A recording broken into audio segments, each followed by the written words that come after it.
कुछ दिनों से एक आईडी जो है वो वायरल हो रहा है, जिसके बाद विपक्ष जो है वो काफ़ी ज़्यादा हंगामा जो है उन्होंने किया हुआ है। राणा साहब, आपका एक आईडी जो है वो सोशल मीडिया पर वायरल हो, जिससे विपक्ष ने काफ़ी हंगामा जो मचाया है, क्या कहेंगे उस आईडी को लेकर? शक्तिराज जी, शक्तिराज मंत्री, नमस्कार। ये क्या हो रहा है? ये बच्चा लोग क्यों आपके परेशान है? वो ये रामबन कॉन्स्टिट्यूंसी के लोग हैं जनाब। अब मैं जोड़ रहा हूँ आपकी कॉन्स्टिट्यूंसी के साथ इनको। अच्छा, मुझे बोला देवेंद्र राणा से बात करें। ये देवेंद्र राणा नहीं, मैं रविंदर राणा हूँ। जय करा करो मेरे को। बात किससे बोला? देवेंद्र राणा। तो मैं कहा उसकी क्या? हाँ, अब मैं नया जोड़ रहा हूँ। मैं इनको आपके साथ जोड़ रहा हूँ इस बार। अच्छा, सारे वोटर आपके हैं, ये असर वाले। ये बहुत पुराने 2-3 ऑडियोज को क्लब किया गया है। बहुत पुराने ऑडियोज हैं और चूँकि इस समय डिलिमिटेशन वाला सारी प्रक्रिया चल रही है, तो उसके साथ जोड़ के एक षड्यंत्र खड़ा करने की एक कोशिश है।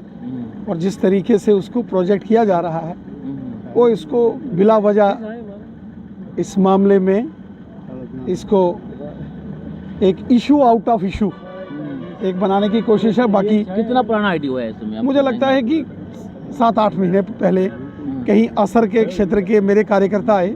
चूँकि डिलिमिटेशन में एक विषय था कि पहले डिस्ट्रिक्ट ओवरलैप होते थे कॉन्स्टिट्यूंसीज बनने में।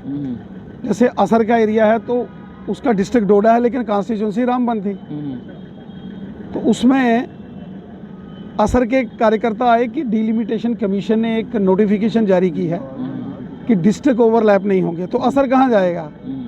तो हमने वहाँ हमारे कार्यालय में शक्तिराज परिहार साहब थे, तो हमने कहा कि असर जो है चूँकि उसका डिस्ट्रिक्ट डोडा है और जो डिलिमिटेशन कमीशन की नोटिफिकेशन थी उसमें यह था कि डिस्ट्रिक्ट ओवरलैप नहीं होगा, तो स्वाभाविक है अब असर रामबन के साथ नहीं, असर डोडा के साथ जाएगा। तो वो कहने लगे हमारा बलीबारा साहब कौन है, क्योंकि वहाँ के एमएलए साहब तो अब हमें यहाँ आए ही नहीं। तो मैंने शक्तिराज जी को बोला कि ये सब अपने कार्यकर्ता हैं, इनका ध्यान रखो।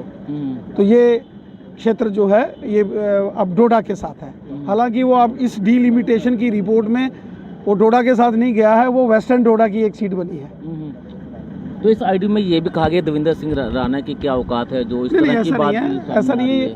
बहुत बार जब वो अभी बीजेपी में नहीं आए थे तो मुझे भी उनके नाम से फ़ोन आते थे, या उनको मेरे नाम से भी बहुत सारे फ़ोन आते थे। तो वो इस प्रकार का उसको भी साथ में जोड़ा गया है। लेकिन विपक्ष का ये कहना है कि अगर ये आईडी गलत है तो रविंदर राणा क्यों ना एक प्रेस कॉन्फ्रेंस करते हैं इस आईडी को लेकर? जैसे आपका तो न्यूज़ चैनल है, मैंने कितने न्यूज़ चैनलों को बोला है। आपको लगता है कि ये आपको बदनाम करने का प्रयास किया जा रहा है? चलिए, क्या है कि राजनीति में इस प्रकार के जो है विषय चलते रहते हैं, ये कोई पहली बार नहीं है।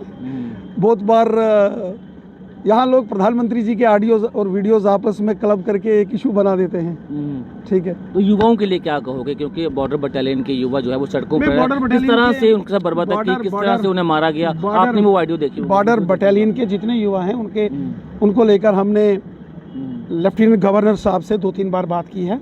हमारा भी ये मानना है कि जिन नौजवानों की रिक्रूटमेंट प्रोसेस ऑलरेडी शुरू हो चुकी है और जिनकी नोटिफिकेशन एडवर्टीजमेंट हुई है और जिन्होंने फार्म भरे हैं और जिनकी आधी से ज़्यादा प्रक्रिया पूरी हो चुकी है, उसको नहीं रोकना चाहिए, उसको निकाल देना चाहिए। ठीक है, कुछ एक ऐसे नौजवान हैं जो उस वक्त उनके पास पीआरसी नहीं था तो वो अप्लाई नहीं कर पाए। हमारा ये मानना है कि उनके लिए भी विशेष प्रोविज़न किया जा सकता है, स्पेशल रिक्रूटमेंट की जा सकती है। तो आप एलजी मनोज सिन्हा से मिलेंगे? मैं उनसे मिला चीज़ को लेकर तो क्या आश्वासन क्या दिया? मैंने उनको पूरा ब्रीफ किया है और जो हमारे भारतीय जनता पार्टी के प्रवक्ताओं ने भी, हमारे जो चीफ स्पोक्स पर्सन है सुनील सेठी साहब, एडवोकेट अभिनव शर्मा साहब, उन्होंने भी प्रेस के माध्यम से भी इस विषय को उठाया है और जो हेल्म ऑफ अफेयर्स में लोग हैं उनसे भी चर्चा की है। मैंने स्वयं लेफ्टिनेंट गवर्नर साहब से इस मामले में बात की। आखिर में चुनाव को लेकर क्या कहेंगे? क्योंकि परिसीमन आयोग ने अपने ड्राफ्ट रिपोर्ट पेश की है, फाइनल होने पर क्या लगता है इस साल चुनाव हो पाएंगे? अभी ड्राफ्ट रिपोर्ट जो है वो एसोसिएट मेंबर्स के साथ शेयर की गई है, जो मेंबर पार्लियामेंट्स हैं, और इसके बाद ये पब्लिक डोमेन में आएगी। पब्लिक डोमेन में आने के बाद जब इसका फाइनल प्रारूप आ जाएगा डिलिमिटेशन कमीशन द्वारा, माननीय गृह मंत्री जी ने कहा है कि फाइनल रिपोर्ट आने के बाद हमारे देश का चुनाव आयोग स्वतंत्र है जम्मू कश्मीर में चुनाव को लेकर फाइनल कॉल लेने के लिए। और मुझे लगता है कि जिस तेज़ी से परिसीमन आयोग ने कार्य किया है और बहुत जल्द इसका फाइनल प्रारूप इस डिलिमिटेशन का, क्योंकि अभी एसोसिएट मेंबर्स जो ऑनरेबल मेंबर पार्लियामेंट्स हैं उनके ऑब्जेक्शंस और सजेशंस लिए गए हैं। इसके बाद ये पब्लिक डोमेन में आएगा, तो पब्लिक से डीडीसी, बीडीसी, पंचिस, सरपंचिस, पॉलिटिकल पार्टीज़ के लोग भी कमीशन को अप्राइज करेंगे अपने इस कहीं अगर किसी को कोई ऑब्जेक्शन है। उसके बाद फाइनल रिपोर्ट आएगी। जब फाइनल रिपोर्ट आएगी तो मुझे लगता है कि उसके तुरंत बाद जम्मू कश्मीर में विधानसभा के चुनाव होंगे और यहाँ चुनी हुई सरकार होगी और यकीनन चुनी हुई सरकार भारतीय जनता पार्टी की। तो मुख्यमंत्री का चेहरा कौन होगा? भारतीय जनता पार्टी से। क्या रविंद्र रैना हो गया मुख्यमंत्री का चेहरा? जो भी होगा भारतीय जनता पार्टी का होगा।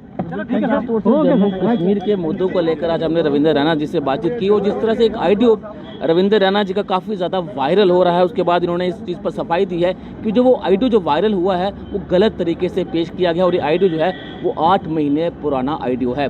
बने रहना पब्लिश के साथ। धन्यवाद।